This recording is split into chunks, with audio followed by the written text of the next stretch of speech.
भाई अब हमें लाइसोजेनिक साइकिल को इंड्यूस करना है, तो लाइसोजेनिक इंड्यूसर यानी इंटीग्रेज एंजाइम भी तो हमें चाहिए। Hello guys, welcome back to the movie lectures. और इस वीडियो में बात करने वाले हैं कि जो लैम्डा फेज होता है उसमें दो तरीके के नॉर्मली साइकिल होते हैं, two types of cycle present होते हैं। पहला होता है लाइटिक साइकिल, लाइसोजेनिक साइकिल। ठीक है, देखो ये सब बातें सभी को पता होती है। मेन बात होती है इसका कॉन्सेप्ट कि इसमें जो रेगुलेशन है वो कैसे होता है। यानी कि एक जब नॉर्मल एक फेज रहता है लैम्डा का, तो जैसे कि उसमें अभी लाइटिक साइकिल हो रहा है, ठीक है, लाइटिक साइकिल हो रहा है, तो ये लाइसोजेनिया के ट्रांसफर कैसे होता है, ठीक है, इन दोनों का जो रेगुलेशन है वो कैसे होता है। क्योंकि बुक्स में नॉर्मली इंफॉर्मेशन तो सब मिल जाती है, जैसे कि क्रो जो प्रोटीन है वो मेनली जो है लाइटिक साइकिल के लिए रिस्पॉन्सिबल है, और सी जो सेकंड प्रोटीन है लाइसोजेनिक साइकिल के लिए रिस्पॉन्सिबल है। ऐसी इंफॉर्मेशन सभी को बुक में मिल जाती है। ठीक है, मेन बात जो होती है वो होता है इसका कॉन्सेप्ट कि आखिर इन दोनों साइकिल्स के बीच में रेगुलेशन कैसे हो रहा है, प्रोटीन कैसे वर्क कर रही है ना, उनका जो एक्सप्रेशन है वो कैसे हो रहा है। तो जो कॉन्सेप्ट है इसका मेन हम उसे समझने वाले हैं इस वीडियो में। ठीक है, तो सबसे पहले इस वीडियो में एंटर करने से पहले आपकी स्क्रीन पे एक लिस्ट आ रही होगी। सबसे पहले आपको करना क्या है, या तो वीडियो को पॉज कर दो, इस पूरी की पूरी लिस्ट में जितनी प्रोटीन्स के नेम हैं, ठीक है, और उनका क्या फंक्शन है, पहले आप उससे रिमेम्बर करो, ठीक है, उससे लर्न करो, तभी आपको वीडियो समझ में आएंगी। लेकिन जब आप इन चीज़ों को याद कर लोगे कि कौन कौन सी प्रोटीन्स हैं, उनका क्या फंक्शन है, तो और भी सही से समझ में आएगा। ठीक है, तो जो लिस्ट आ रही है उससे रिमेम्बर करना है आपको। वीडियो को पॉज कर दे स्क्रीनशॉट लेके जैसे भी। तो अब वीडियो को स्टार्ट करते हैं। ठीक है, सबसे पहले हम करेंगे क्या कि देखो मैं डायरेक्ट कॉन्सेप्ट से स्टार्ट कर रहा हूँ, क्योंकि नॉर्मली इन्फॉर्मेशन होती है बुक्स में भर के होती है। ठीक है, कॉन्सेप्ट भी होता है, बट पहली बार वही पढ़ो। जैसे कि एक हुआ लिंकेज मैप, ठीक है, वो तो भाई ऐसा टॉपिक है जब भी पहली बार पढ़ो सब टीवी पर से आएगा, छूटू भी नहीं निकलता वो टॉपिक। ठीक है, तो वैसे ही ज़्यादा हार्ड नहीं है कुछ भी। ठीक है, तो हम मेनली कॉन्सेप्ट की बात करेंगे। तो सबसे पहले हम उसका जीनोम ड्रॉ करते हैं। ठीक है, उसकी जीनोम की स्ट्रक्चर कैसे होती है, नॉर्मल व्यू कैसा होता है, उसमें जो मेन प्रोटीन्स हैं, वैसे भी उसमें बहुत सारी प्रोटीन्स होती नहीं है, शायद 76 to 80 प्रोटीन्स होती हैं, यानी कि 80 जीन्स होते हैं जो कि प्रोटीन्स को कोड करते हैं। ठीक है, मतलब कि इतने जीन्स होते हैं जो कि 76 to 80 प्रोटीन्स को कोड करते हैं। ठीक है, तो सबसे पहले हम उसका जीनोम ड्रॉ करते हैं, उसके जीनोम कैसे होते हैं। ठीक है, तो एक बहुत ही सिंपलीफाइड व्यू है, आपको इसके जीनोम को रिमेम्बर कैसे करना है। ठीक है, इसके जीनोम को रिमेम्बर कैसे करना है, पहले इसका जीनोम ड्रॉ करूंगा। तो स्टार्ट करना है आपको सी फर्स्ट से।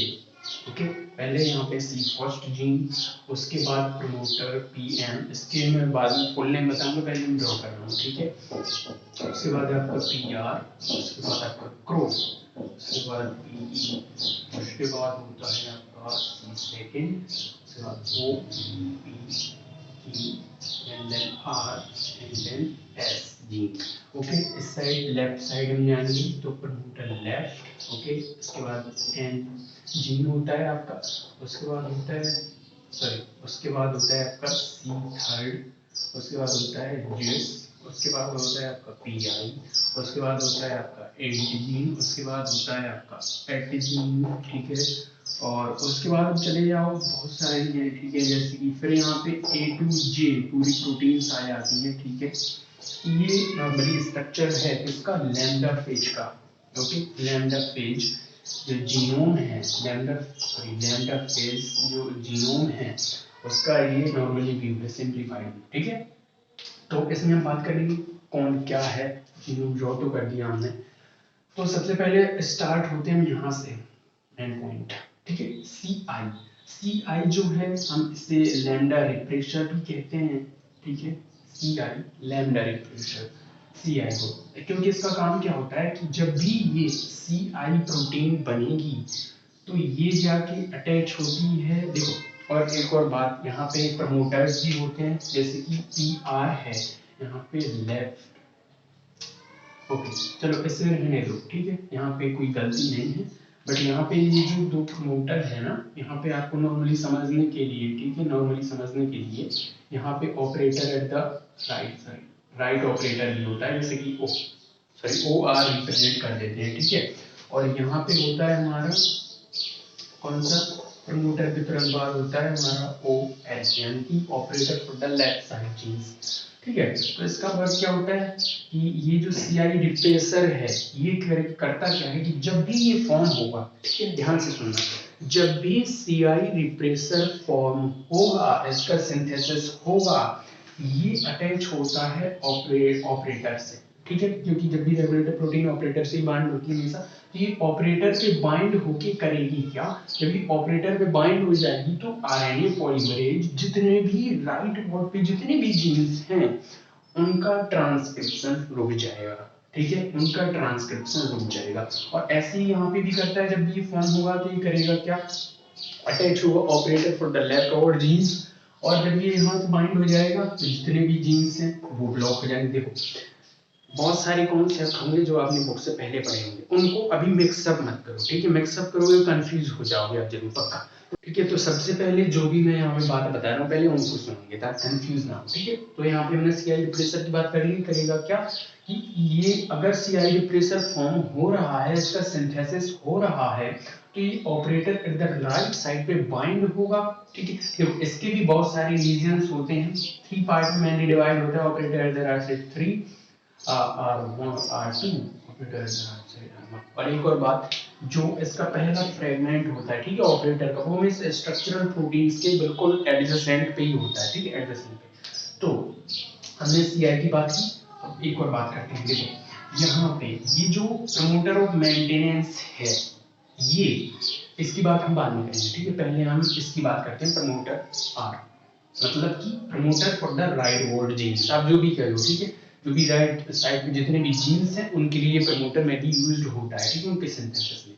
तो होता क्या है, ये जो जैसे कि ये यहाँ पे ये जो प्रमोटर है, यहाँ पे RNA पॉलीमरेज बाइंड करता है एक नॉर्मल सिचुएशन में बाइंड करता है यहाँ पे RNA पॉलीमरेज। ठीक है, और इन सभी का ट्रांसक्रिप्शन करता है। ठीक है, जितने भी यहाँ पे जीन्स है सभी का ट्रांसक्रिप्शन करता है। ठीक है, ये प्रमोटर इसलिए होता है, यहाँ पे RNA पॉलीमरेज आके बाइंड होगा, सभी का सिंथेसिस करेगा वो। ठीक है, अब यहाँ पे ये जो क्रो जो जीन है, इसका काम क्या होता है, ये जो क्रो प्रोटीन है, ठीक है, ये जो क्रो प्रोटीन इससे फॉर्म होती है, ये मेनली लाइटिक साइकिल के लिए रिस्पॉन्सिबल होती है।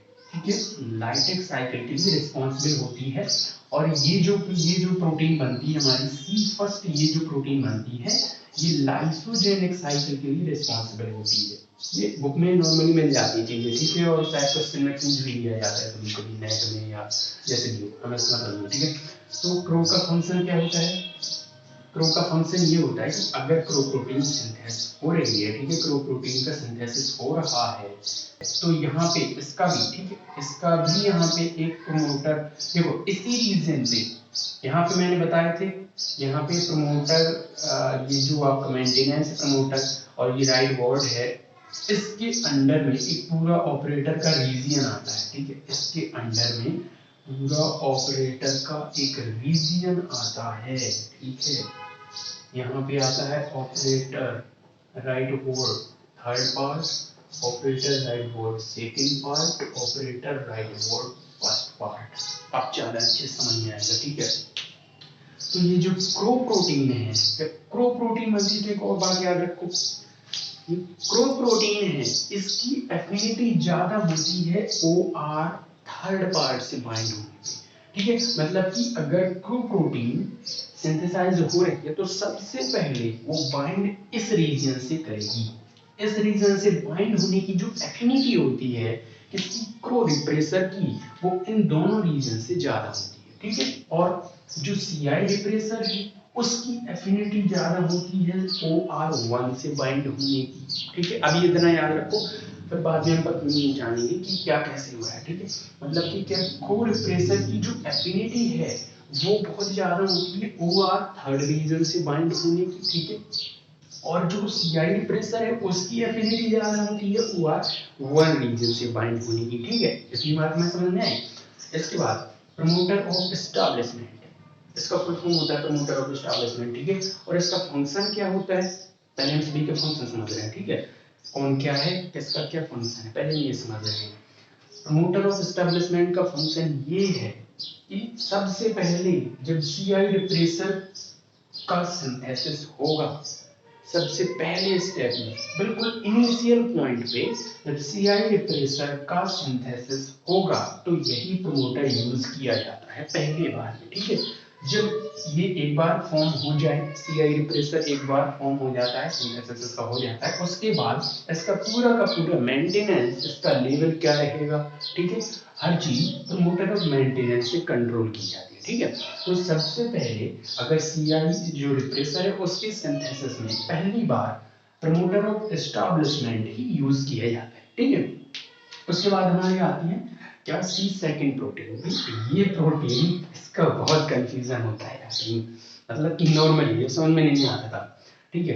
देखो तो सी सेकंड जो प्रोटीन है, सी सेकंड प्रोटीन का फंक्शन क्या है, सी सेकंड प्रोटीन के दो फंक्शन होते हैं यहाँ पे। सी सेकंड प्रोटीन का फंक्शन एक तो ये होता है कि ये रिकॉग्नाइज, देखो नॉर्मल सिचुएशन में अगर सी सेकंड प्रोटीन हमारा एक अच्छी, ठीक है, एक गुड अमाउंट में प्रेजेंट नहीं है, क्या सी सेकंड अगर एक गुड अमाउंट में प्रेजेंट नहीं है, उस सिचुएशन में आरएनए पॉलीमरेज इस प्रमोटर ऑफ एस्टैब्लिशमेंट को रिकॉग्नाइज नहीं कर पाता है, ठीक है। ये रिकॉग्नाइज तभी होगा, यानी कि इस प्रमोटर पर आरएनए पॉलीमरेज तभी बाइंड होगा जब हमारा सी सेकंड प्रोटीन एक अच्छी अमाउंट में प्रेजेंट हो, ठीक है, तभी। ओके, तो आप समझते हैं सी सेकंड के कितने फंक्शन है। एक तो ये फंक्शन हमें यहाँ से पता चल गया क्या, कि सी सेकंड अगर प्रेजेंट है तो ये प्रमोटर ऑफ एस्टैब्लिशमेंट को एबिलिटी देता है कि ये प्रमोटर आरएनए पॉलीमरेज रिकॉग्नाइज कर सके, ठीक है। मतलब कि क्या नहीं यार, चलो अब देखो सी सेकंड जो प्रोटीन है उसका फंक्शन एक तो ये होता है कि ये इससे रिकॉग्निशन की एबिलिटी देगा, आरएनए पॉलीमरेज बाइंड हो जाएगा, ठीक है। और दूसरा दूसरा इसका फंक्शन होता है कि ये एज अ एक्टिवेटर वर्क करता है, एज अ एक्टिवेटर वर्क करता है फॉर पीआई, यानी कि प्रमोटर फॉर इंटजीन, ठीक है, पीआई प्रमोटर फॉर इंटजीन, इसके लिए एक्टिवेटर करता है, एक्टिवेटर यानी कि सीआई जब भी फॉर्म होगा हमारा तो उसके दो फंक्शन होंगे। पहला फंक्शन क्या होगा, पहला फंक्शन इसे रिकॉग्निशन की एबिलिटी देगा, यानी कि अगर ये बन रहा है तो आरएनए पॉलीमरेज बाइंड हो सकता है, अगर नहीं बन रहा है तो नहीं हो सकता, ठीक है। और दूसरा फंक्शन ये एज अ एक्टिवेटर वर्क करता है, जिसके लिए, इस प्रमोटर के लिए ये चीज, मतलब कि क्या एक्टिवेटर, इसे जरूरत क्यों पड़ी, इससे जरूरत इसलिए पड़ी कि अगर कभी सिचुएशन ऐसी आ जाए कि यहाँ से पूरा का पूरा प्रोटीन सिंथेसिस ब्लॉक हो जाए इस वाले प्रमोटर से, मान लो यहाँ पे कोई रिप्रेसर प्रोटीन आके बाइंड हो गई और ये पूरा ब्लॉक हो गया, ठीक है, तो इस सिचुएशन में भी अगर ये फॉर्म हो रहा है तो ये एज एक्टिवेटर वर्क करेगा इस प्रमोटर के लिए और हमारा इंटजीन बन जाएगा, ठीक है। इतना फंक्शन होता है इसका, ये सिर्फ इसका फंक्शन समझना है। फंक्शन इसके कितने होंगे, दो फंक्शन होंगे, एज अ ये इसे रिकॉग्निशन की एबिलिटी देगा और एज एक्टिवेटर वर्क करेगा पीआई के लिए, ठीक है। ओके, अब यहाँ पे ओ और पी जो प्रोटीन है ये मेनली जो लैम्डा जीनोम होता है इसके रेप्लिकेशन में हेल्प करती है, ठीक है। और क्यू, देखो यहाँ पे दो एंटी टर्मिनेशन प्रोटीन्स होती हैं इसके होल जीनोम में, पहली तो होती है हमारी क्यू एंटी टर्मिनेशन और यहाँ पे एक एन एंटी टर्मिनेशन, बट अभी भी साइंटिस्ट को ये पता नहीं चल पाया है कि वे टोटली इन दोनों का आखिर फंक्शन क्या है, ये क्यों प्रेजेंट है। हालांकि जैसे कि अगर इसका मेन वो देखें तो इसका होता ये है कि अगर देखो, तो सॉरी एक और बात यहाँ पे भूल गए हम, यहाँ पे एक और प्रमोटर होता है जिससे कि हम पीए क्यू प्रमोटर बोल देते हैं, ठीक है। और ये प्रमोटर होता है मेनली क्यू प्रोटीन के सिंथेसिस के लिए होता है, ठीक है। देखो वीडियो हो सकता है बहुत स्लो जा रही है लेकिन हमें समझना है, क्योंकि ये जो टॉपिक है ये पहली बार में समझ में नहीं आता है, इसलिए समझना है अच्छे से, ठीक है। तो यहाँ पे एक और प्रमोटर होता है जैसे कि हम इससे प्रेजेंट करते हैं पीए क्यू से, ठीक है। और क्यू प्रोटीन ये एंटी टर्मिनेशन है, अगर ये प्रोटीन बन रही है, ठीक है, अगर ये प्रोटीन बन रही है हमारी तो आरएनए पॉलीमरेज यहाँ पे नहीं स्टॉप होगा, जैसे कि इसका नियम है एंटी टर्मिनेशन, अगर ये प्रोटीन बन रही है, क्यू प्रोटीन हमारी बन रही है तो नेचुरली आरएनए पॉलीमरेज आगे भी जाएगा, ट्रांसक्रिप्शन इनका भी करेगा, ठीक है, इतनी सी बात है इसकी। और यहाँ पे आर और एस जो प्रोटीन्स हैं, आर और सॉरी इन दोनों जीन्स से जो आर और एस जो प्रोटीन बनती हैं वो लाइसिस के लिए रिस्पॉन्सिबल होती है, यानी कि जो होस्ट सेल है उसका लाइसिस होता है, तो ये दोनों प्रोटीन्स रिस्पॉन्सिबल होती है। ठीक है, तो हमने राइट साइड की बात कर ली, अब आते हैं हमने लेफ्ट साइड पे। ठीक है, लेफ्ट साइड पे आते हैं। ओके, तो लेफ्ट साइड पे सबसे पहले तो PL यानी कि प्रमोटर फॉर लेफ्टवर्ड जीन्स। तो जब भी होता क्या है नॉर्मल सिचुएशन में, यहाँ पे RNA पॉलीमरेज आके बाइंड होगा। ठीक है, अगर कोई रिप्रेसर नहीं जुड़ा हुआ है तो सभी का ट्रांसक्रिप्शन कर देगा, सभी का ट्रांसक्रिप्शन कर देगा। ठीक है, PL यानी कि प्रमोटर फॉर लेफ्टवर्ड जीन इसीलिए होता है। ठीक है, सभी का ट्रांसक्रिप्शन कर देगा। और इसके बाद यहाँ पे प्रेजेंट होती है N, ये एंटी टर्मिनेशन प्रोटीन है। अगर नॉर्मली सी बात है, इसके बाद जब भी इसका एंटी टर्मिनेशन प्रोटीन का सिंथेसिस होगा तो RNA पॉलीमरेज आगे भी ट्रांसक्रिप्शन करेगा, रुकेगा नहीं। ठीक है, अगर ट्रांसक्रिप्शन नहीं हो रहा है तो रुक जाएगा, वहीं पे रुक जाएगा। ठीक है, अगर एंड प्रोटीन बन रही है तो RNA पॉलीमरेज नॉर्मली स्टॉप नहीं होगा, वो यूजुअली रन करेगा और ट्रांसक्रिप्शन चलेगा। ठीक है, अगर ये बन रही है तो एंटी टर्मिनेशन होगा, एंटी टर्मिनेशन नहीं होगा और RNA पॉलीमरेज नॉर्मली रन होगा। और एक और बात यहाँ पे सी थर्ड का वर्क क्या होता है। देखो, हो सकता है कि आपको जितना भी कॉन्सेप्ट आपने पढ़ा था, बुक में पढ़ा था, वो एक चीज की वजह से समझ में ना आ रहा हो। क्यों? क्योंकि देखो, इस पूरे जीन्स के अलावा, प्रोटीन्स के अलावा एक ऐसी प्रोटीन होती है FTSH, इसी का मेनली आप देखो, तो इसी का फंक्शन होता है, इसी प्रोटीन का पूरा फंक्शन होता है इस होल जीनोम को रेगुलेट करने में। कैसे होता है वो अभी हम जानेंगे। ठीक है, और एक और बात मैं पहले बता दूं, शायद आपको हो सकता है कि यही ना समझ में आने की वजह से आपको पूरा का पूरा समझ में ना आ रहा हो। तो होता क्या है कि जो FTSH, अगर सेल जो होस्ट सेल एक अच्छे एनवायरनमेंट में है, उसके अकॉर्डिंग कंडीशंस हैं, तो उस सिचुएशन में क्या होगा, उस सिचुएशन में इसकी एक हाई अमाउंट होगी FTSH प्रोटीन की। ठीक है, बट अगर बहुत ही वर्स कंडीशन हो गई, एकदम बेकार कंडीशन होगी, उसकी एप्रोप्रिएट इनएप्रोप्रिएट कंडीशंस हो गई, उसके अकॉर्डिंग नहीं है, तो सिचुएशन में इसकी लो अमाउंट होती है। ठीक है, इसकी लो अमाउंट होती है FTSH की। ठीक है, चलो सी थर्ड का काम क्या होता है? सी थर्ड का काम होता है FTSH प्रोटीन के साथ बाइंड होके इसे इनएक्टिवेट कर देना। या आप ऐसा कह सकते हो कि FTSH जो है सी सेकेंड प्रोटीन को डिग्रेड कर देता है। ठीक है, ये प्रोटीएज प्रोटीन है जो कि इकोलाई में नॉर्मली पाई जाती है, प्रेजेंट होती है। ठीक है, इसका फंक्शन क्या होता है? ये सी सेकेंड प्रोटीन को डिग्रेड कर देता है। इसीलिए सी थर्ड का क्या फंक्शन होता है कि ये इसको स्टॉप करे, जिससे कि इसका डिग्रेडेशन ना हो सके। ठीक है, ये डिग्रेड ना हो सके। ठीक, इतना अभी बहुत ज्यादा कंफ्यूज नहीं होना है। ओके, और ये जो हमारा सिस है यहाँ पे SI XIS जो भी आप इसे बोलते हो, जिस बोलते हो, जो भी बोलते हो। ठीक है, इससे एक एंजाइम फॉर्म होता है एक्सिजनेज। इसका फंक्शन क्या होता है? एक्सिजनेज जो है, जैसे कि सपोज करो कि जो लैम्डा जो जीनोम है वो बैक्टीरियल जीनोम के अंदर इंसर्ट हो गया है। ठीक है, तो उसे बाहर खींचने का काम करता है, आप ऐसे समझ सकते हो। ठीक है, उसे बाहर निकालने का काम कौन करता है? हमारा एक्सिजनेज एंजाइम। देखो, इजी लैंग्वेज में समझना है, कॉन्सेप्ट समझना है, वो क्या है। ठीक है, इन्फॉर्मेशन तो बहुत सारी दी हुई है भाई। क्या वो 3 इडियट का क्या होता है? वो अरे 3 इडियट का क्या होता है? वो जो रट्टा मारता है यार, तो उसे क्या कहते हैं? क्या कहते हैं उसे? क्या ये पता नहीं, याद नहीं आ रहा। ठीक है, तो जो 3 इडियट में नहीं होता वो भी रट्टा मारने वाला, वही वैसे नहीं बनू, वो आमिर खान जो समझता है। ठीक है, अच्छे समझता है, समझना है हमें यहाँ पे।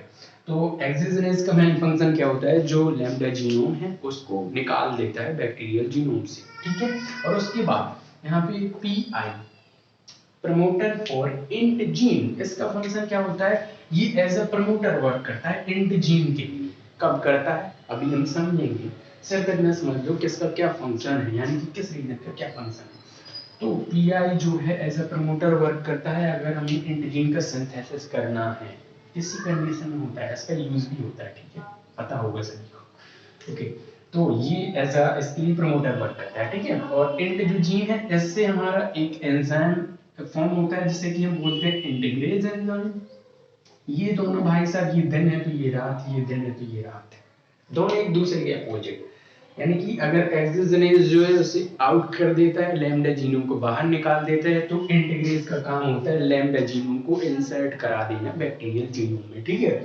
ओके, अट जो यहाँ पे ये जो ए डबल टी, अट जो भी बोलते हो भाई, अटारी जो भी बोलते हो, सॉरी, अट जो ये प्रोटीन होती है, इसका मेन फंक्शन होता है, ये रिकॉम्बिनेशन में यूज होती है, ठीक है। जब उसका रिकॉम्बिनेशन होता है जीनोम में तब यूज होती है। और ए टू जे बहुत सारी प्रोटीन्स होती हैं यहाँ पे, K L M N A B C D E N U 3, ऐसे बहुत करके बहुत प्रोटीन होती हैं। और प्रोटीन का फंक्शन क्या होता है, वो जो प्रोटीन होती हैं वो फेज के जो हेड और टेल, सॉरी हेड और जो टेल जो पार्टिकल्स होते हैं, ठीक है, हेड और टेल की असेंबली के लिए जो प्रोटीन्स होती हैं वो यही प्रोटीन होती हैं, ए टू जेड से, A B C D E F G, हालांकि बी नहीं होती शायद, ठीक है, एन यू 3 एल एम ऐसे करके कुछ प्रोटीन होती हैं शायद लेफ्ट पे, ठीक है। तो यहाँ पे ये जो प्रोटीन्स हैं ये हेड और टेल पोर्शन को सिंथेसिस करती हैं असेंबली के लिए, ठीक है। और एक और बात देखो, बुक में बहुत अच्छे से मिल रहा है कि अर्ली जीन कौन है, लेट जीन कौन है, अर्ली लेट जीन कौन है, लेफ्ट प्रमोटर कौन है, राइट प्रमोटर, वहां से आप सब देख लेना, सब कुछ मिल जाता है बुक में स्ट्रक्चर में। हमें सिर्फ समझना है कि वो कैसे रहा है, यही बात समझ में नहीं आती, इसीलिए हमें यही समझना, ठीक है। तो अगर अभी इतना समझ में नहीं आ रहा है कि किस रीजन का क्या फंक्शन है, तो वीडियो एक बार फिर से देख लेना आप, ठीक है। चलो, मैं ये आशा करता हूँ भाई सभी को समझ में आ गया होगा कि मैंने किस पोर्शन का क्या फंक्शन बताया है, ठीक है। अब हम स्टार्ट करते हैं कि उसमें रेगुलेशन कैसे होता है, ठीक है। पहले हम देख लेंगे कि लाइटिक साइकिल में कैसे सभी प्रोटीन्स एक्सप्रेस होती हैं, उसके बाद हम देखेंगे कि लाइसोजेनिक में कैसे होती हैं, ठीक है। तो चलो हम सबसे पहले हम लाइटिक साइकिल में देख लेते हैं।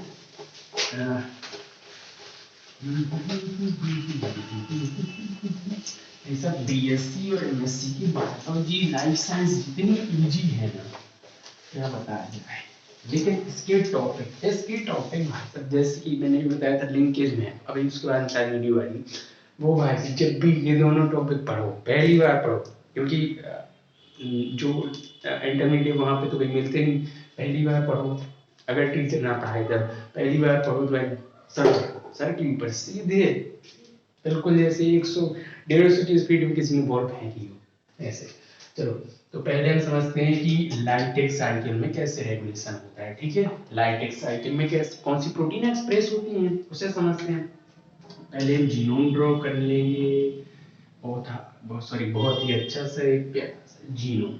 चलो, सबसे पहले हमारा फर्स्ट, उसके बाद promoter of maintenance, promoter of ride board, उसके बाद क्रो, प्रमोटर फॉर एस्टैब्लिशमेंट, उसके बाद सी सेकंड, उसके बाद ओ, उसके बाद पी, उसके बाद क्यू।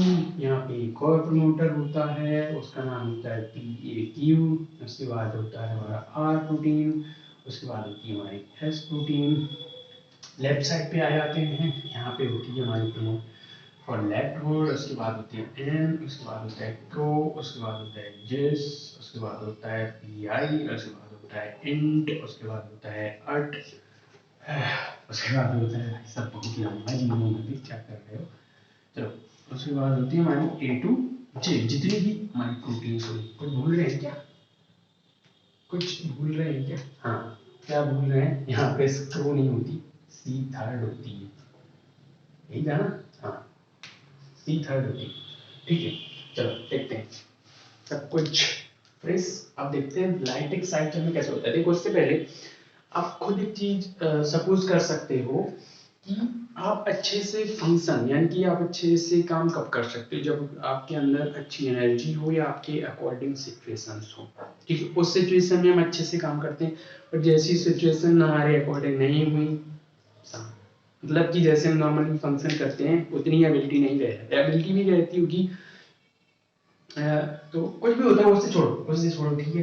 तो देखो यहाँ पे देखते हैं कि जो लैम्डा है, ठीक है, लैम्डा फेज है, अगर लैम्डा फेज की अकॉर्डिंग कंडीशंस हैं, यानी कि जो उसकी होस्ट सेल है, जैसे कि ये हमारी होस्ट सेल, यहाँ पे लैम्डा फेज जैसे भी आपको बनाना है, ठीक है।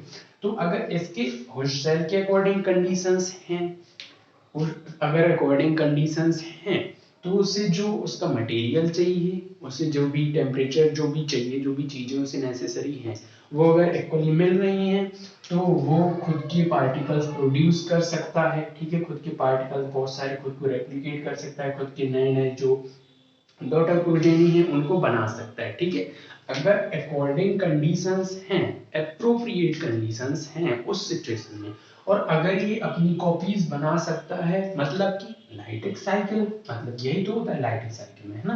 लाइटिक साइकिल ये एक, आप ऐसे एक तरीके से ये उसे रिकॉग्नाइज करने की, लाइटिक साइकिल को रिकॉग्नाइज करने की ये एक बहुत ही अच्छी बात होती है कि अगर जो फेज है वो खुद की कॉपीज बना रहा है, अच्छे से खुद के न्यू पार्टिकल्स फॉर्म कर रहा है। ठीक है, जो डॉटर्स हैं, डॉटर प्रोजेनी उसको फॉर्म कर रहा है, तो मतलब लाइटिक साइकिल चल रहा है वहां पे। ठीक है, बट अगर फूड सेल के अकॉर्डिंग कंडीशंस ही नहीं है, इनएप्रोप्रिएट कंडीशन, तो लेकिन देखो जब भी फूड सेल के अकॉर्डिंग कंडीशंस नहीं होती हैं तो उस सिचुएशन में ये ना तो अपनी डॉटर प्रोजेनी बना पाता है। ठीक है, तो उसका सबसे अच्छा डिसीजन क्या होता है कि जो खुद का जीनोम है उसे आप बैक्टीरियल जीनोम में इंसर्ट कर दो।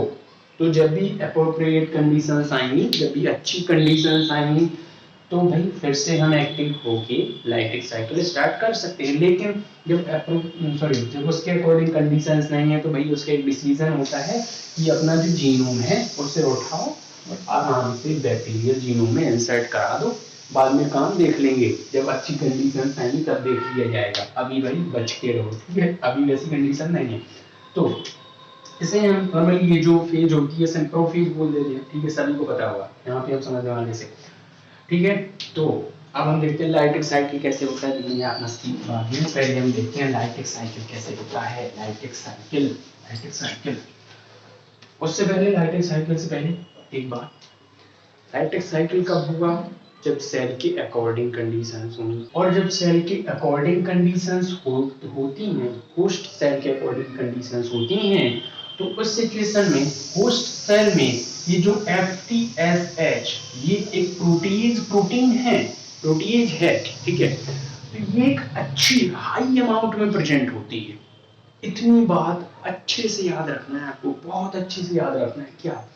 जब लाइटिक साइकिल होता है, मतलब जब अच्छी कंडीशंस होती हैं, एप्रोप्रिएट कंडीशंस होती हैं, तो उस सिचुएशन में होस्ट सेल में FTSH प्रोटीन अच्छी अमाउंट में प्रेजेंट होती है। ठीक है, इतनी बात याद रखना। चलो अब हम स्टार्ट करते हैं। ये जीनोम है हमारा, होल लैम्डा जीनोम है। ठीक है, होता क्या है? सबसे पहले हमारा क्या होगा? सबसे पहले RNA पॉलीमरेज आके राइट बोर्ड पे, अगर इसका सिंथेसिस होगा, इसका भी एज वेल एज इसका भी सिंथेसिस होगा। RNA पॉलीमरेज आया, बाइंड हुआ, कहाँ पे?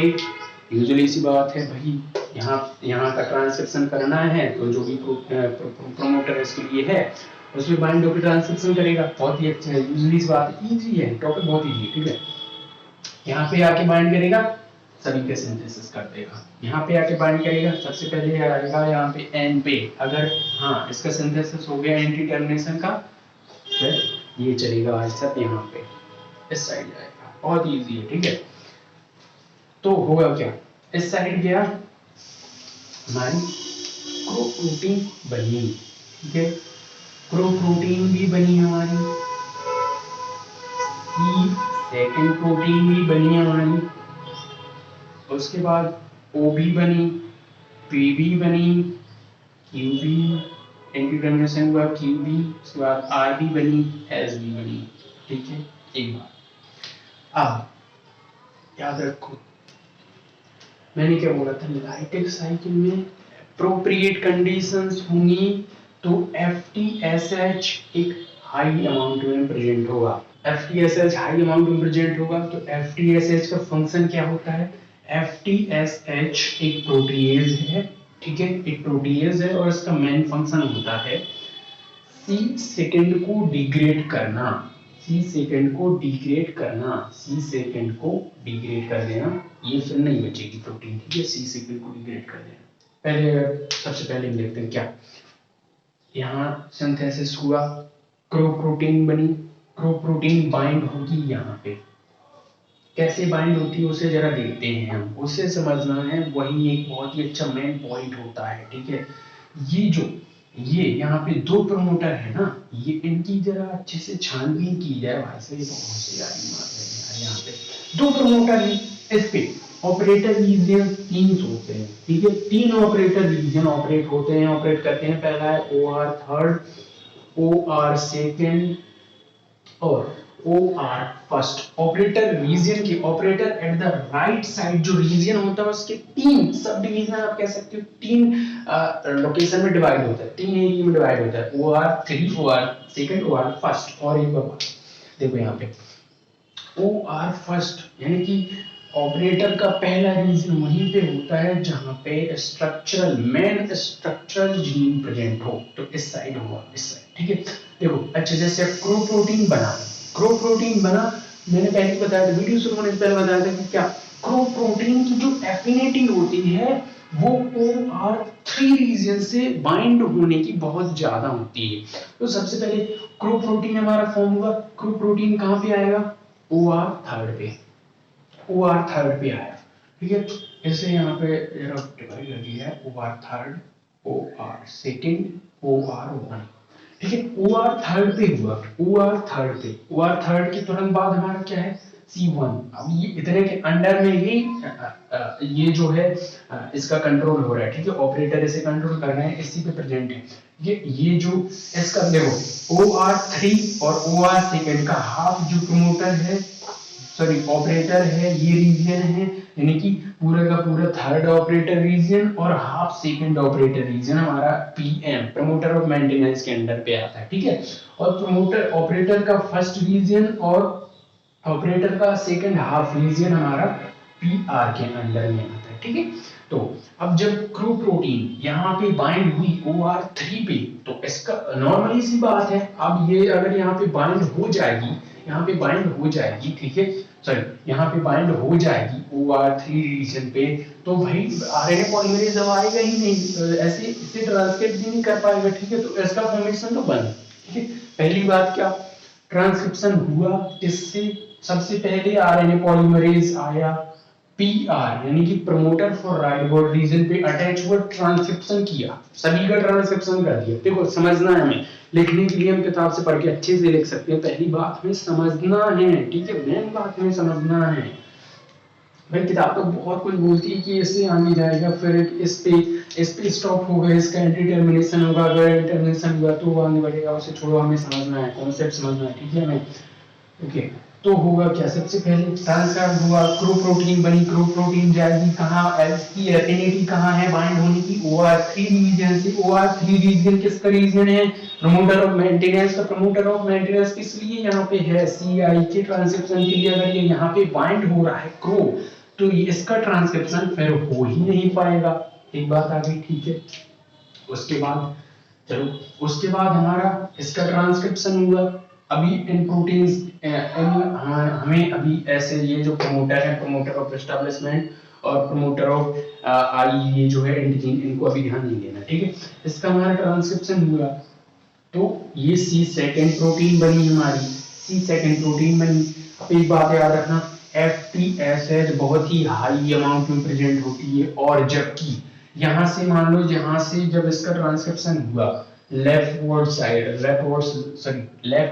पर ट्रांसक्रिप्शन हुआ, तो ये जो C थर्ड प्रोटीन है, ये एक आप कह सकते हो बैलेंस अमाउंट में होती है, ठीक है, बैलेंस अमाउंट। मान लो यहाँ पे 10 मॉलिक्यूल्स ऑफ हमारे C थर्ड प्रोटीन यहाँ पे प्रेजेंट है, C थर्ड जो है हमारी एक बैलेंस्ड अमाउंट में है, ठीक है। बट अगर लाइपिक साइकिल है, एप्रोप्रिएट कंडीशंस है, उस सिचुएशन में FTSH बहुत ही हाई अमाउंट में प्रेजेंट होगी। अगर बहुत ही हाई अमाउंट में प्रेजेंट होगी, मान लो C थर्ड के हमारे 10 मॉलिक्यूल्स हैं और FTSH के 50 मॉलिक्यूल्स हैं हाई अमाउंट में, तो ये सिर्फ 10 मॉलिक्यूल्स को कोई इनएक्टिव कर पाएंगे प्रोटीज के, ठीक है। बाकी के 40 मॉलिक्यूल्स क्या करेंगे, बाकी के 40 मॉलिक्यूल्स जो यहाँ पे C सेकंड प्रोटीन बन रही है, इसको कर देंगे डिग्रेड, बाकी खेल खत्म, C सेकंड प्रोटीन का खेल खत्म। यानी कि क्या देखो, एक तो हमारा C फर्स्ट रिप्रेसर है, वो भी नहीं बन पाया, C सेकंड है, वो भी नहीं बन पाई, तो लाइसोजेनिन को स्टार्ट करने के लिए तो सवाल ही नहीं उठता। जो रिस्पॉन्सिबल थे, यानी कि जो लाइसोजेन को इंड्यूस करते थे, उनको तो भाई खेल ही खत्म कर दिया गया एक तरीके से। तो अब हमारा लाइसोजाइम तो स्टार्ट नहीं होगी, लाइटिक ही स्टार्ट होगी। कैसे? अब देखो ओ यहाँ पे ट्रांसक्रिप्शन हो रहा था, ठीक है, तो ओ भी प्रोटीन बनी हमारी, पी भी प्रोटीन बनी। ओ और पी प्रोटीन किसके लिए रिस्पॉन्सिबल होती है? डीएनए रेप्लिकेशन के लिए। यानी कि क्या, अब ये जो लैम्डा जीनोम है अब खुद की कॉपीज भी बना सकता है, बहुत सारी कॉपीज भी तैयार कर सकता है, ठीक है, खुद की। उसके बाद ये यहाँ पे अभी देखो इसका मेन फंक्शन पता नहीं चल पाया अभी कि एंटी टर्मिनेशन का रोल होता है बहुत बड़ा। तो इसके बाद होता है क्या है कि यहाँ पर आरएनए पॉलीमरेज आया, अगर एंटी टर्मिनेशन यूज ऐसी बात बनेगी, उसके बाद फिर यहाँ पे चालू करेगा वो, ठीक है, फिर यहाँ पे करेगा। तो इसके बाद जो हमारी आर बनेगी प्रोटीन एस बनेगी, और ये जो प्रोटीन है ये लाइसिस के लिए रिस्पॉन्सिबल है। तो अब देखो, अब यानी कि अब हमें डीएनए की कॉपीज भी तैयार हो गई, लाइसिस के लिए रिस्पॉन्सिबल प्रोटीन्स भी आ गई। अब हमें और क्या चाहिए? अब हमें और चाहिए हेड और टेल प्रोटीन भी चाहिए। क्यों? क्योंकि अगर हमें होल कैप्सिड को असेंबल करना है तो उसके लिए ये प्रोटीन्स चाहिए ही चाहिए, बिल्कुल चाहिए। तो देखो हमारे पास ये सब कुछ है। अब हम आते हैं अपने इस साइड पे, लेफ्ट वर्ड साइड पे आते हैं, ठीक है। इसका जो कि हम देख चुके हैं C3 से जो प्रोटीन्स बनती हैं वो इसको ब्लॉक करती हैं ताकि इसका डिग्रेडेशन ना कर पाए, ठीक है। उसके बाद आता है हमारा जिस जीन, आप जो भी इसे बोलते हैं जिस जीन, जिस एस जीन जो भी, तो इससे हमारा एक्सिजनेस एंजाइम फॉर्म होता है। और उसके बाद आता है हमारा इंटीजीन इंटीग्रेज एंजाइम फॉर्म होता है, ठीक है। और यहाँ पे हमारी, अब देखो एक और बात आप बोल दो भाई इंटीग्रेज एंजाइम फॉर्म हो रहा है, तो जो लैम्डा जीनोम है ये इंसर्ट क्यों नहीं हो रहा है बैक्टीरियल जीनोम में, बैक्टीरियल जीनोम में, जबकि इंसर्ट हो जाना चाहिए। तो इस सिचुएशन में क्या होता है? देखो यहाँ पे एक्सिजनेस एंजाइम तो है, अगर एक्सिजनेस एंजाइम प्रेजेंट है तो उस सिचुएशन में इंटीग्रेज एंजाइम फंक्शन नहीं कर पाएगा, ठीक है। यहाँ पे इंटीग्रेज एंजाइम फंक्शन नहीं कर पाएगा। अब जैसे कि आप देख रहे हो जितनी भी चीजें लाइसोजाइम को स्टार्ट कर सकती थी उनको पूरी तरीके से खत्म कर दिया गया है। सी सेकंड डिग्रेड, सी फर्स्ट बन नहीं पाई, इंटीग्रेज फंक्शन नहीं कर पा रहा है इस एंजाइम की प्रेजेंस से, ठीक है। अब हमारी इसके बाद बनती है एट, ये रिकॉम्बिनेशन के लिए रिस्पॉन्सिबल है। और ए टू जेड वो हमारी हेड और टेल प्रोटीन है जो कि होल कैप्सिड को असेंबल करेगी, ठीक है। अब देखो भी, अब हमें सब कुछ तो मिल गया, लाइसिस के लिए प्रोटीन्स भी मिल गए, डीएनए की रेप्लिकेशन कॉपीज भी मिल गई होल जीनोम की, और हमें वो प्रोटीन्स भी मिल गए जो कि कैप्सिड की असेंबली करते हैं। बस हो गया लाइटिक साइकिल। इसके बाद क्या होगा? क्या न्यू जो जितनी प्रोटीन होगी वो बनती जाएगी, हमारे पास सब कुछ है भाई, पूरा मटेरियल है, तो नई नई प्रोटीन बनाता जाएगा, खुद की डॉटर बनाता जाएगा प्रोटीन। उसके बाद जब बहुत सारी हो जाएंगी तो वो सेल लाइसिस हो जाएगी, बात खत्म। यही तो होता है लाइटिक साइकिल, ठीक है। और भी मतलब बहुत कुछ लगा है, लेकिन हमें सिर्फ इसी चीज को समझना है, ठीक है। सब कुछ हो गया, लाइटिक साइकिल कैसे होता है उसे एक बार फिर समझते हैं। चलो फिर समझते हैं, ठीक है। सबसे पहले होता क्या है, आरएनए पॉलीमरेज आके बाइंड होगा पीआर रीजन पे, ठीक है। इस बार प्रमोटर पे ये डायरेक्ट ट्रांसक्रिप्शन करेगा, सभी का क्रो प्रोटीन फॉर्म होगी, क्रो प्रोटीन जाके अटैच होगी OR3 पे। इसे बहुत अच्छे से याद रखना है, इसे बहुत अच्छे से याद रखना है OR3 पे। क्यों? क्योंकि क्रो की एफिनिटी होती है OR3 से बाइंड होने की, ठीक है। और C फर्स्ट की एफिनिटी होती है OR फर्स्ट से बाइंड होने की, ठीक है। तो ये यहाँ पे बाइंड होगा, तो ये यहाँ पे अगर बाइंड हो रहा है तो C फर्स्ट का ट्रांसक्रिप्शन स्टॉप। उसके बाद सी सेकंड प्रोटीन बनी, लेकिन एक FTSH बहुत ही हाई अमाउंट में थे और ये कंट्रोल्ड अमाउंट में थे, जिसकी वजह से FTSH ने इस प्रोटीन को भी डिग्रेड कर दिया। उसके बाद हमारे बनी PO और P प्रोटीन, जो कि डीएनए की रिस्पांसिबिलिटी लिए वो रिस्पांसिबल थे, डीएनए रेप्लिकेशन के लिए रिस्पांसिबल थे, ठीक है। क्यों? उस पर एंटी टर्मिनेशन आगे बढ़ेगा। R और S जो है हमारे लाइसिस के लिए रिस्पांसिबल है। इस तरफ हुआ, इस तरफ देखो दोनों प्रोसेस साथ में होती हैं, ठीक है। दोनों तरफ एंजाइम आएगा, साथ में एप्लीकेशन करेगा, ठीक है। दोनों चीज साथ में होती है, लेफ्ट वर्ड भी राइट वर्ड भी, ठीक है। तो C3 का हमने पता कर लिया, जिस जो ये जो जीन है इससे एक्सिजनेस एंजाइम बनेगा, एंड जो जीन है इंटीग्रेज एंजाइम बनेगा। इंटीग्रेज फंक्शन नहीं कर पाएगा क्योंकि ये एक्सिजनेस प्रेजेंट है। इसके बाद हमारे आएगा एक प्रोटीन, सॉरी जीनोम रिकॉम्बिनेशन की रिस्पांसिबल होती है ए टू जे जो प्रोटीन है वो हेड और टेल यानी कैप्सिड की असेंबली के लिए रिस्पांसिबल होती है। हमें सब कुछ मिलेगा, पूरा रॉ मटेरियल, नई नई प्रोजेनी फॉर्म करेगा, नई नई डॉटर प्रोजेनी फॉर्म करेगा। उसके बाद पूरा लाइटिक साइकिल हो जाएगा, सेल का लाइसिस हो जाएगा होस्ट सेल का। अब देखते हैं यही जितना भी जीनोम यहाँ पे कंट्रोल हो रहा था वो अब लाइसोजेनिक में कैसे चेंज होगा, यही मेन बात होती है समझने की।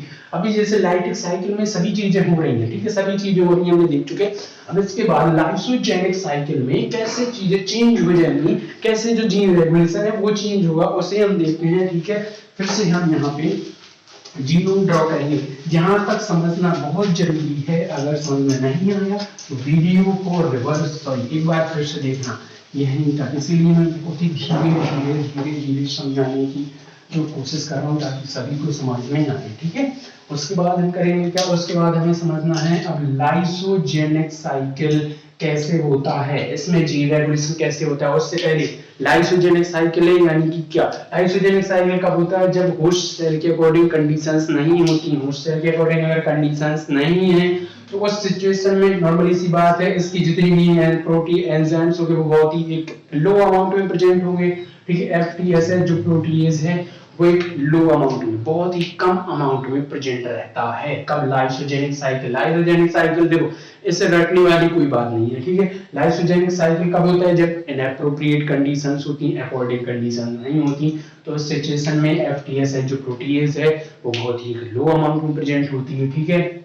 इतना हमने याद रख करिए, ठीक है। अब हम फिर से जीनोम को ड्रॉ करते हैं, फिर से जीनोम को ड्रॉ करते हैं। यहाँ पे हमारा सी फर्स्ट, यहाँ पे पी एम, यहाँ पे पी आर, यहाँ पे क्रो, यहाँ पे हमारा पी ई, यहाँ पे हमारा सी सेकेंड, उसके बाद हमारा ओ, उसके बाद पी, चलो भाई, उसके बाद हमारा क्यू, यहाँ पे होता है पी ए की। अभी इसकी बात आएगी, भाई ये कैसे रेगुलेट होता है, ठीक है। उसके बाद आर, उसके बाद एस, सॉरी उसके बाद यहाँ पे है एस, उसके बाद यहाँ पे पी, थोड़ा और यहाँ पे पी लेफ्ट और उसके बाद है एन, उसके बाद है हमारा सी थर्ड, उसके बाद सॉरी यहाँ पे सी थर्ड है, ठीक है। उसके बाद है हमारा यस, उसके बाद है हमारा पी आई, उसके बाद है इंट, उसके बाद है एट, उसके बाद है हमारी ए टू जे जितने भी प्रोटीन्स हैं।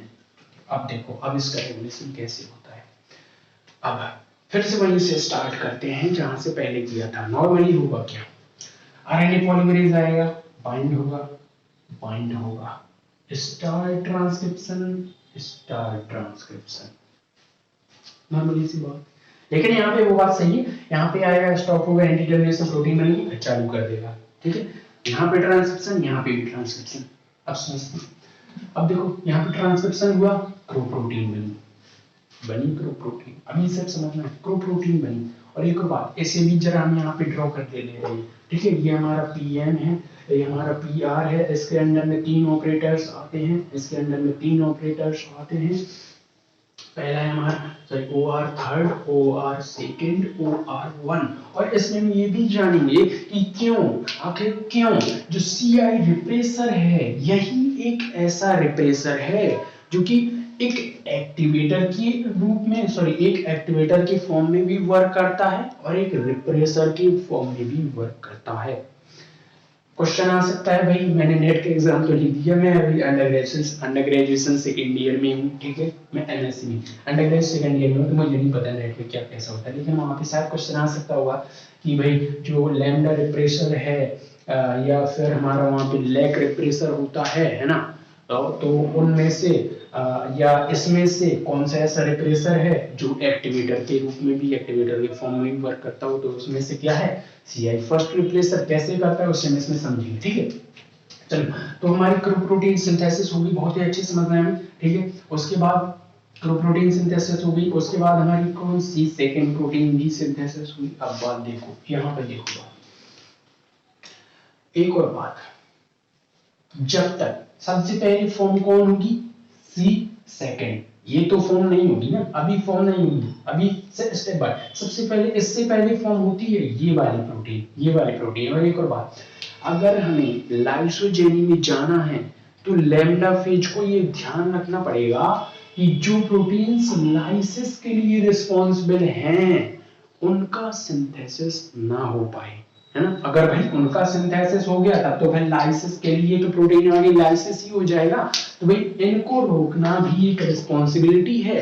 तो जब तक सीआई रिप्रेसर नहीं रोक देता तब तक जो सी सेकंड प्रोटीन है ये रिप्रेस करती है, ये यहाँ पे बाइंड रहती है, इस वाले प्रमोटर के इसके ऑपरेटर पे बाइंड रहती है, और आर और एस जो प्रोटीन है इनका ट्रांसक्राइब नहीं हो पाता, ठीक है। सिर्फ आरएनए पॉलीमरेज यहाँ तक ट्रांसक्रिप्शन करता है, यहाँ तक ट्रांसक्रिप्शन, और बहुत ही ज्यादा देर के लिए भी नहीं, थोड़े से टाइम के लिए, कैसे जब तक हमारी प्रोटीन्स भी आ गई और सी सेकेंड प्रोटीन्स भी आ गई। अब देखो यहाँ पे भी ट्रांसक्रिप्शन हुआ, ठीक है, यहाँ पे भी ट्रांसक्रिप्शन हुआ तो हमारी सी थर्ड प्रोटीन भी आ गई, ठीक है। और बाकियों को हमें नहीं देखना, बाकी बहुत ही लो अमाउंट में बन पाता है, सब कुछ बहुत ही लो अमाउंट में बन पाता है इंटर के जितने भी है।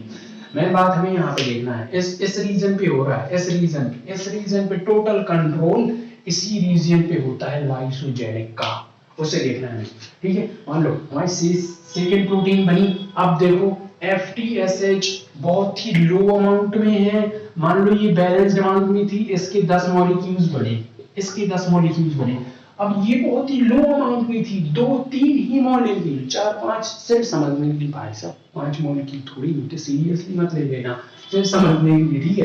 तो मान लो यहाँ पे इसके 4 ही मॉलिक्यूल्स बहुत ही लो अमाउंट में, और इसके 10 मॉलिक्यूल्स को अभी करेगी क्या, ये तो पूरा का पूरा इसे ब्लॉक कर देगी, ठीक है, पूरा का पूरा ब्लॉक कर देगी। ये एक इससे ज्यादा अमाउंट में ये है, तो ये करेगी क्या, FTSH को ब्लॉक कर देगी। जैसे कि हमारी जो सी सेकेंड प्रोटीन है अब डिग्रेड नहीं हो पाएगी, क्यों नहीं हो पाएगी, क्यों भाई, अब प्रोटीज फंक्शन करना बंद कर रहा है, क्यों, क्योंकि ये हाई अमाउंट में प्रेजेंट है। तो अब देखो सी सेकेंड जो प्रोटीन है ये अच्छे से प्रोड्यूस हो रही है, डिग्रेड नहीं हो रही, मेरे पास डिग्रेड नहीं हो रही है। अब डिग्रेड नहीं हो रही है तो इसके दो फंक्शन है, सी सेकेंड प्रोटीन के दो फंक्शन है। पहला फंक्शन क्या है, पहला फंक्शन तो ये इसे एबिलिटी देगी, किसे प्रमोटर ऑफ एस्टेब्लिशमेंट को, कैसी एबिलिटी कि ये अब आरएनए पॉलीमरेज एंजाइम से रिकॉग्नाइज हो सकता है, आरएनए पॉलीमरेज, ये बहुत बड़ी बात है, ठीक है। और एक और इसका फंक्शन होता है कि ये एज अ एक्टिवेटर वर्क करती है फॉर पीआई प्रमोटर के लिए, इसके लिए पी एंड जो जीन है इसके लिए एज अ एक्टिवेटर वर्क करती है, ठीक है, इससे हम समझते हैं, मेन बात इसी पे है। अच्छा, अब इससे एबिलिटी मिल गई, अब सी सेकेंड प्रोटीन डिग्रेड नहीं हुई, अच्छे से प्रेजेंट है, तो अब आरएनए पॉलीमरेज यहाँ पे बाइंड हो सकता है, ठीक है। अब देखो क्या फिर से यहाँ पे ट्रांसक्रिप्शन हुआ, सी सेकेंड प्रोटीन 10 मॉलिक्यूल्स एक वही बैलेंस्ड अमाउंट में, लेकिन मेन बात यहाँ पे FTSH पूरा का पूरा जो आप कह सकते हो पूरा का पूरा जो प्राइमरी रेगुलेशन है वो इसी से होता है, FTSH प्रोटीन से। अगर ये हाई अमाउंट में हुआ, FTSH हाई अमाउंट में हुआ तो ये लाइटिक साइकिल को इंड्यूस कर देगा, अगर ये लो अमाउंट में हुआ तो लाइसोजेनिक साइकिल को इंड्यूस कर देगा। देखो हालांकि हर प्रोटीन का फंक्शन भी है और हर प्रोटीन जरूरी भी है, अगर एक ही प्रोटीन एब्सेंट हो गई तो पूरी बात खत्म थी। चलो हम इस क्या समझते थे, चलो सी सेकेंड हमारी अच्छे एक गुड अमाउंट में प्रेजेंट है, तो करेगी क्या, अब आरएनए पॉलीमरेज यहाँ पे बाइंड हो सकता है प्रमोटर ऑफ एस्टेब्लिशमेंट पे बाइंड होगा। चलो यहाँ पे रेगुलेट इसका ट्रांसक्रिप्शन करेगा कहां तक, CI रिप्रेसर तक, प्रोटीन बनेगी, हालांकि जब बन रहा है तो प्रोटीन भी बनी, लेकिन उसी के साथ साथ क्या बना, CI रिप्रेसर भी बना। जब CI रिप्रेसर बना तो अब CI रिप्रेसर की एफिनिटी कहाँ होती है, CI रिप्रेसर की एफिनिटी सबसे ज्यादा होती है, ये जाके बाइंड करेगा OR फर्स्ट रीजन पे, यानी कि यहाँ पे आके बाइंड करेगा, और ऐसी ही यहाँ पे भी होता है, यहाँ पे भी ऑपरेटर होता है, ठीक है, ऑपरेटर फॉर लेफ्ट बॉडी, ठीक है। तो यहाँ पे भी तो अब क्या, अब CI रिप्रेसर बन रहा है, बस बात खत्म, सब कुछ खत्म, ठीक है। CI रिप्रेसर बना, ये जाके बाइंड हुआ इस रीजन पे, OR1 रीजन पे, OR पे राइट बॉर्डरिंग पे, इसके इस रीजन पे, तो यहाँ पे जितना भी ट्रांसक्रिप्शन हो रहा था पूरा का पूरा ब्लॉक, कुछ भी नहीं बनेगा, अब कुछ भी नहीं बनेगा, पहले बन चुका भाई, जितना हमारा सी सेकंड बनना था, प्रो बनना था, सी फर्स्ट हालांकि बनता ही रहेगा, जितने भी बनने थे ये वो पहले बन चुके, ठीक है। अब CI रिप्रेसर बन गया तो ये बाइंड करेगा सबसे पहले OR1 पे, यानी कि यहाँ पे राइट बोर्ड पे, प्रमोटर राइट बोर्ड पे, इसका जो ऑपरेटर है, प्रमोटर डायोड का जो ऑपरेटर है वहां पे बाइंड करेगा, ऐसे बाइंड करेगा, ऐसे हाफ पेज पे, होल पेज पे, ठीक है, बाइंड करेगा, पूरा पूरा ट्रांसक्रिप्शन जो है ब्लॉक हो जाएगा, अब कुछ भी नहीं बनेगा, अब कुछ भी कोई भी प्रोटीन का सिंथेसिस नहीं होगा। ऐसे ही ये यहाँ पे बाइंड करेगा, जितनी भी ट्रांसक्रिप्शन हो रही थी, जिस भी प्रोटीन का ट्रांसक्रिप्शन हो रहा था वो भी ब्लॉक। अब देखो, अब हमें चाहिए क्या भाई, लाइसोजेनिक साइकिल हमें इंड्यूस करना है। पहली बात तो चलो लाइटिक जितने भी से, अब एक और बात यहाँ पे सीआई जो रिप्रेसर है, अब ये इस पे बाइंड हो जाता है, तो नॉर्मली अब ये इसको रिप्रेस करता है। पहले देखो जब सीआई रिप्रेसर नहीं होता है तो उस सिचुएशन में सी सेकंड ब्लॉक किए रहता है, जब सी फर्स्ट रिप्रेसर बन गया तो ये ब्लॉक करता है इसको, ठीक है। चलो अब देखो, अब हमें मेन चाहिए क्या, मेन चाहिए हमें इंटीग्रेज एंजाइम। अब सब कुछ तो हमें मिल गया भाई, कोई भी ना तो अब हेड प्रोटीन टाइप प्रोटीन कुछ भी नहीं बन रहा है, पूरा का पूरा ब्लॉक हो गया सी फर्स्ट रिप्रेसर से, यहाँ पे भी ब्लॉक हो गया, कोई भी लाइसिस के लिए रेप्लिकेशन के लिए कुछ भी नहीं बन रहा, ठीक है, जितना नहीं बनना था वो बन गया, अब कुछ भी नहीं बन रहा, अब कुछ भी नहीं बन रहा भाई, सब इंटीग्रेज तो चाहिए, वो बात तो ठीक है। लाइटिक साइकिल तो बंद हो गया हमारा, मतलब तो जो लाइटिक साइकिल के जो इंड्यूसर थे, लाइसिस जो प्रोटीन्स थी, रेप्लिकेशन प्रोटीन्स थी, ठीक है, ग्रोथ थी, वो सब तो बनना बंद हो गई। लेकिन भाई अब हमें लाइसोजेनिक साइकिल को इंड्यूस करना है, तो लाइसोजेनिक इंड्यूसर यानी इंटीग्रेज एंजाइम भी तो हमें चाहिए। लाइसोजेनिक का मतलब ही क्या होता है, जो लैम्डा का जो जीनोम है वो बैक्टीरियल जीनोम में इंसर्ट कर जाए, और इस इंसर्शन के लिए हमें करनी चाहिए क्या, इंटीग्रेज एंजाइम। अब ये बनेगा कैसे, अब देखो, अब जो हमारी सी सेकंड प्रोटीन की जितनी, सॉरी बैकग्राउंड नॉइज के लिए, सॉरी उसके लिए, ठीक है, बच्चे के लिए कोई बात, जो हमारा सी सेकंड प्रोटीन बनी तो वो करेगी क्या, सी सेकंड प्रोटीन पहले मैंने बताया था इस, अब ये एक्टिवेटर के फॉर्म में वर्क करती है, ठीक है, हालांकि बंद तो हो चुका है, पूरा ट्रांसक्रिप्शन ब्लॉक हो चुका है, लेकिन अगर हमारी सी सेकंड प्रोटीन प्रेजेंट है, ये पूरा का पूरा कंट्रोल भाई साहब इसके हाथ में होता है, लाइसोजेनिक का पूरा कंट्रोल ये बैठे यहाँ पे राजा साहब, ये कुछ भी ऑर्डर दे सकते हैं, ठीक है।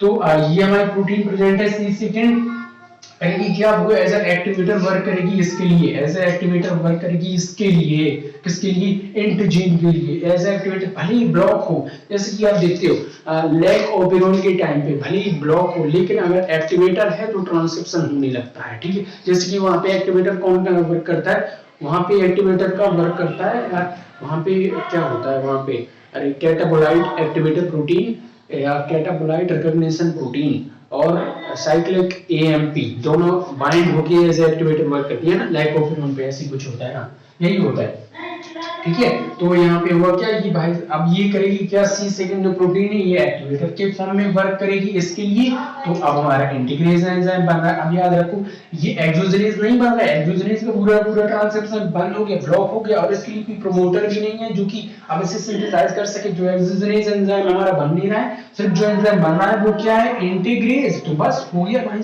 अब लाइसोजेनिक साइकिल हो गया इंडीड। अब क्या हमारे लाइटिक साइकिल यानी कि जितनी भी लाइसिस प्रोटीन्स थी, रेप्लिकेशन प्रोटीन्स थी, क्रो रिप्रेसर था, सब कुछ बंद। अब जो हमें चाहिए, मेन चीज चाहिए इंटीग्रेज एंजाइम, जिससे कि लैम्डा का जो जीनोम है बैक्टीरियल जीनोम में इंसर्ट कर जाए, वो भी बढ़ गया, बस इसका इंसर्शन हो जाता है। अब जैसे कि ये रहा हमारा बैक्टीरियल जीनोम, इसमें इंसर्शन हो जाता है हमारा लैम्डा जीनोम का, बस इसके बाद हो गया लाइसोजेनिक साइकिल। लाइसोजेनिक साइकिल बात हो गया, पूरा मीन्स हो गया, लाइसोजेनिक स्टार्ट हो गया, बस क्या इतना सरल था, बहुत इजी था, बहुत ही इजी, मतलब कि पहली बार होता है, मैंने भी पहली बार पढ़ा था, मुझे इससे समझ नहीं आया, लगे थे पूरे 2 दिन, ठीक है, पूरे के पूरे 2 दिन, पहले 2 दिन में हवा नहीं लगी थी सही में, मैं किसमें देखो, एक तो मॉलिक्यूलर बायोलॉजी ऑफ जो वो वाटसन की, उसमें भी शायद नहीं है ना, नहीं है, हाँ।